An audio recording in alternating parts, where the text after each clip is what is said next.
எல்லாருக்கும் வணக்கம். ஒரு சின்ன கேப்புக்கு பிறகு உங்ககிட்ட வீடியோவில் பேசுகிறேன். கடைசியாக டீலிமிட்டேஷன் பற்றி பேசியிருந்தேன்.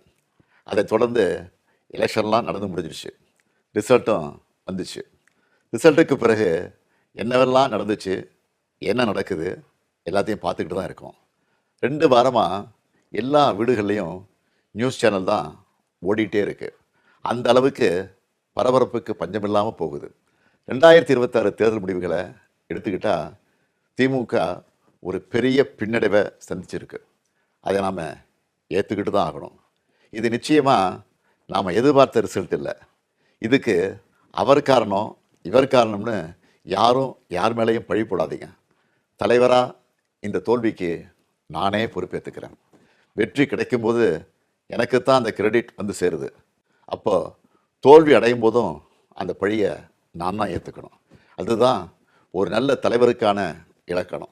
சரி, தோத்துட்டோம், அதுக்கு நான் அதையே நினச்சிக்கிட்டு முடங்கிட மாட்டேன். உடனே அப்டேட் ஆகி மீண்டு வருவேன். நம்ம எல்லாருமே அப்படி தான் வரணும்.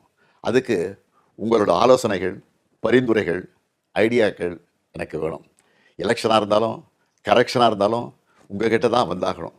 மக்கள் தான் எல்லாம். இந்த தேர்தல் முடிவுகளுக்கு என்ன காரணம்?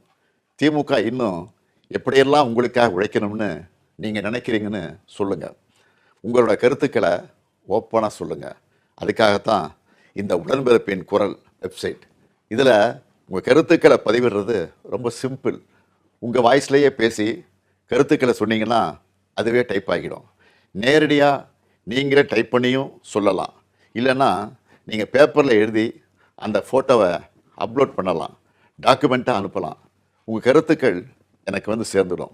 அதையெல்லாம் படித்து பரிசீலித்து நம்ம அடுத்த கட்ட நடவடிக்கையை வடிவமைக்க போகிறேன். நம்மளோட அணுகுமுறை, சிந்தனை, செயல்பாடு எல்லாத்தையும் மாற்றி ஆகணும். காலத்துக்கு ஏற்ற மாதிரி எவால்வ் ஆகித்தான் ஆகணும். உங்கள் கருத்துக்களின் அடிப்படையில் டிஎம்கே 2.0 வரும். கட்சியோட எல்லா லெவல்லையும் தேவையான மாற்றங்களை செய்ய போகிறேன். இதனால் அடுத்த 100 ஆண்டுகளுக்கும் இந்த இயக்கம் உயிர்ப்போடு இயங்கும், உங்களுக்காக இயங்கும். உடன்பிறப்பே, நீங்கள் சொல்லுங்கள், நான் கேட்குறேன்.